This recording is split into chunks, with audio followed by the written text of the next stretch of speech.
नमस्कार दोस्तों वीडियो को लाइक और चैनल को सब्सक्राइब जरूर करें, क्योंकि आपके सहयोग की मुझे बहुत ही आवश्यकता है।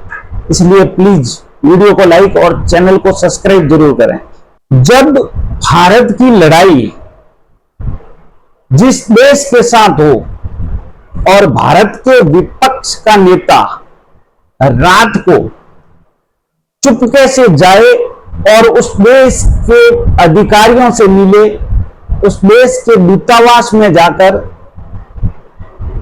उन राजदूतों से मिले और उन दुश्मन देशों का नैरेटिव हमारे देश में चलाए, हमारी सेना पे सवाल उठाए, हमारी सरकार पे सवाल उठाए, हमारे देश पर सवाल उठाए, क्या उस नेता को भारत के प्रधानमंत्री की सीट कभी भी सौंपनी चाहिए?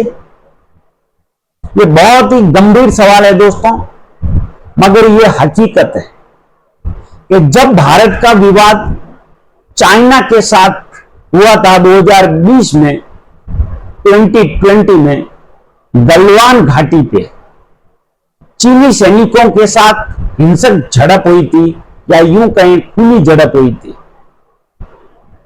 और भारत के 20 से ज्यादा सैनिक शहीद हुए और दुश्मन देश चीन के 40 से ज्यादा सैनिकों को मार दिया भारतीय सेना ने।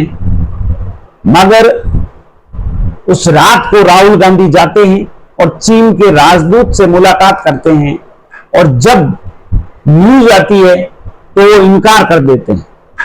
जब उसकी फोटो जारी होती है तब वो स्वीकार करते हैं कि हां, मैं उनसे मिला था। तो उनकी नीयत पे सवाल खड़े होते हैं। ठीक वैसा ही इस बार भी हुआ, जब पाकिस्तान ने भारत के कश्मीर के पहलगाम में आतंकी हमला करके 26 निर्दोष लोगों को मार दिया, उनके बीवी बच्चों के सामने शूट कर दिया, किसी के सिर का सिंदूर उजाड़ दिया, किसी के सिर से बाप का साया छीन लिया, और जब भारत ने उसका रिटेलिएट किया, भारत ने आतंकी ठिकानों पर एयर स्ट्राइक की, तब वो पाकिस्तानी नैरेटिव को भारत में फैलाता है। जब ऑपरेशन बालाकोट हुआ तब उसी भारतीय सेना से, उसी भारतीय सरकार से सबूत मांगे गए, क्योंकि सबूत पाकिस्तान ने भी मांगे थे। पाकिस्तान ने कहा 2 कोए मरे 2 पेड़ गिरे, तो ठीक राहुल गांधी ने भी वही लाइन ली कि सिर्फ वहां पेड़ गिरे और कुछ नहीं हुआ।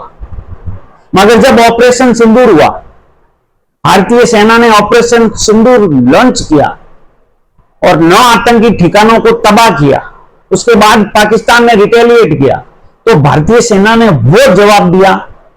मात्र 3 दिन की लड़ाई में, 80 घंटे के युद्ध में पाकिस्तान को घुटने टेका दिए, उसके 11 एयरबेस खत्म किए, 9 आतंकी अड्डों पर मिसाइलें दागी, 100 से ज्यादा आतंकियों को मार गिराया, और पाकिस्तान के 22 फाइटर जेट को तबाह किया, न्यूक्लियर साइट पे मिसाइल मारी, न्यूक्लियर साइट को तबाह किया, 2 अवॉक्स मार गिराए, और एक C-130 हरकुलिस विमान जो ट्रांसपोर्ट विमान है उसको मार गिराया, और वो भी 300 किलोमीटर अंदर मिसाइल से हिट किया। इतनी बड़ी विक्ट्री, मगर भारत के विपक्ष का नेता इतना नॉन सीरियस कैसे हो सकता है? वो दुश्मनों की वाणी कैसे बोल सकता है? जब पाकिस्तान ने अपनी मीडिया को, DGISPR ने मैसेज दिया कि भारत के 6 राफेल फाइटर जेट गिराए हैं हमने, क्या वो मैसेज राहुल गांधी को भी दिया था DGISPR ने या ISI ने? तब भारत की एक शो कॉल्ड लिबरल मीडिया संस्थान द हिंदू उसी वक्त ट्वीट करती है, जो आज का एक्स है, कि भारत के 5 राफेल फाइटर जेट पाकिस्तान ने मार गिराए। उसके बाद वो ट्वीट डिलीट करते हैं, मगर राहुल गांधी अपनी वाणी को डिलीट नहीं कर रहे। जब DGISPR ने उसी दिन अपनी मीडिया को मैसेज दिया कि नरेंद्र मोदी ने सरेंडर किया, नरेंद्र ने सरेंडर किया, तो वही वाणी, क्या वही मैसेज राहुल गांधी को दिया और वही वाणी वो बोल रहे हैं, नरेंद्र का सरेंडर। जब राफेल पे सवाल उठाए तो उनको ये पता होना चाहिए कि वो सवाल सरकार पर नहीं, मोदी पर नहीं, वो सवाल भारतीय सेना पे उठा रहे हैं। राफेल मोदी नहीं चला रहे थे, राफेल इंडियन पायलट चला रहे थे, इंडियन एयरफोर्स के।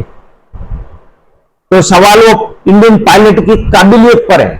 वो पायलट जब उन्होंने 9 आतंकी ठिकानों पर मिसाइलें दागी, पिन पॉइंट अटैक किया, वो भी तब जब ये जानते हुए कि दुश्मन के रडार पर हम हैं, दुश्मन की मिसाइलों के टारगेट पर हम हैं। उसके बावजूद भी वो हवा में गए, पाकिस्तानी सीमा के पास गए,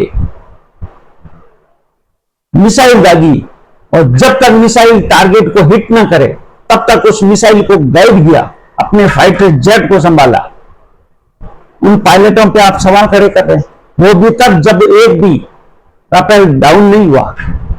न सेना ने बोला न सरकार ने, जबकि सरकार और सेना कह रही है कि अभी ऑपरेशन सिंदूर जारी है, जिस दिन ये खत्म हो जाएगा हम पूरी डिटेल आपको देंगे। अगर आपको जानना होता तो आप स्टैंडिंग कमेटी में इंडियन आर्मी के जनरल को बुला के पूछ सकते थे। अगर आपकी नीयत